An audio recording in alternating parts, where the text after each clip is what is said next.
Do you ever find yourself craving a Big Mac? Well, have I got the recipe for you? It is called the Big Luke, and it's all about quality and flavour, and I'm going to show you how to recreate some of those epic flavours in your very own home kitchen.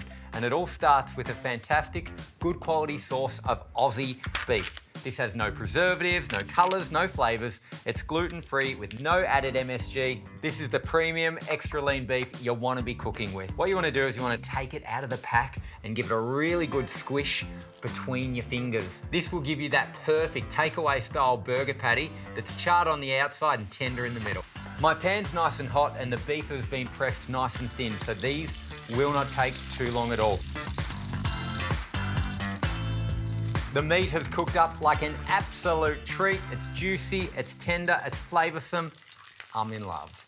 And then we want to whip together our Big Luke sauce. Now this is just like the Big Mac sauce, but better for you. What we want to do is we want to get in some minced onion, a really good quality sugar-free tomato sauce, a high quality mayonnaise. This one's using free-range eggs and extra virgin olive oil, some minced garlic, apple cider vinegar, and finally some gherkin relish. Give that a really good stir together until well combined. Let's stack them up. I've toasted up some beautiful gluten-free buns and I'm gonna start with a charred base and then we're gonna layer it up. First thing we want to do is get that McLuke sauce generously on the base.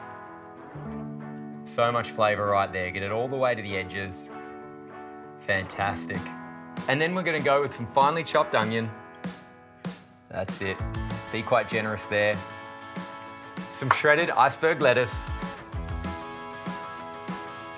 One of the beef patties. And a couple of gherkins.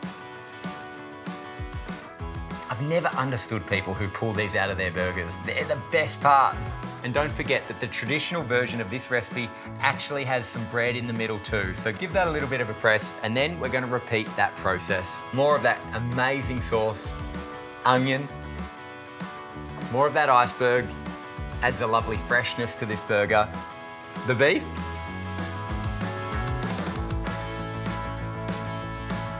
a few more pickles, and last but not least, the final bit of bread. Look at that. It is a work of art, a tower of beauty. So if you are craving the burger of all burgers, it doesn't get bigger than the Big Luke. So ditch the drive-through and either come to mine or make this yourself.